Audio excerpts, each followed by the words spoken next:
ladies and gentlemen, welcome back to the Bird Eye News. My name is Harrison Hertzberg and I'm your host. Today we will be covering a variety of topics such as the Zika virus that's no longer a public health emergency. I hope everyone is excited. We're going to dive right into today's episode with the Harrison Report.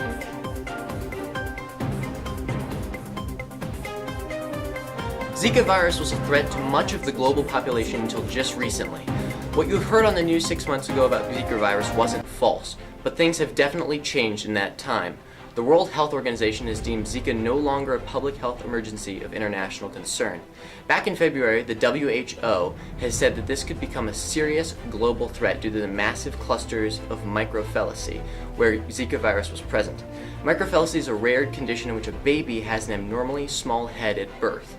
This condition is incurable and can cause intellectual disability and speech functionality. Zika virus also causes Guillain-Barré syndrome in adults. GBS is a condition where the person's immune system attacks their own nerves.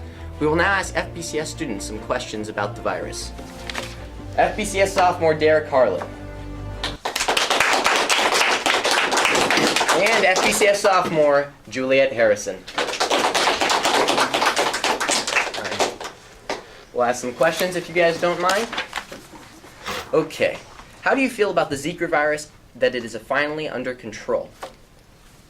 Well, I feel that it is under control in its main environment, but we can still do more, as in the spraying of pesticides, although some people are against that due to environmental hazards.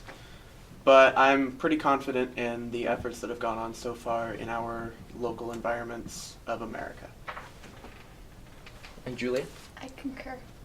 I concur. Okay. Looks like you guys are in agreement. Who you consider moving out, or would you consider moving out of the U.S. if Zika virus became a prominent threat? I would not personally consider it in the type of area that we are at. Each year it would kill off the infected mosquitoes and it would allow new birth to new ones, but it would not have carry the same virus through birth. So along with that, people who are infected would need to get treated so that the next year, if they did get bitten, then they would not spread the infection to anyone else. I see. And Julia? If it were a prominent threat, then I would maybe move up to Canada because it's a lot cooler and there's less mosquitoes. Yeah. Do you think that the WHO should put more funding into finding a cure for Zika or finding a way to prevent microcephaly? Well, along with the WHO's funding, the CDC also has to contribute their own part, so it is a joint effort between the WHO and the CDC. Both of them have done a fair amount to do so far. I think putting a little bit more funding towards an ongoing threat would be useful. I see. And Julia? I believe that if it's contained so far, I think it's good right now, but if there's a larger outbreak, then there should be more funding, but for the microcephaly, then I think that they should have more funding to work on ways to prevent that. Thank you guys very much. Derek, glad to hear your opinions. Juliet, thank you. We'll be back on the Bird Eye News.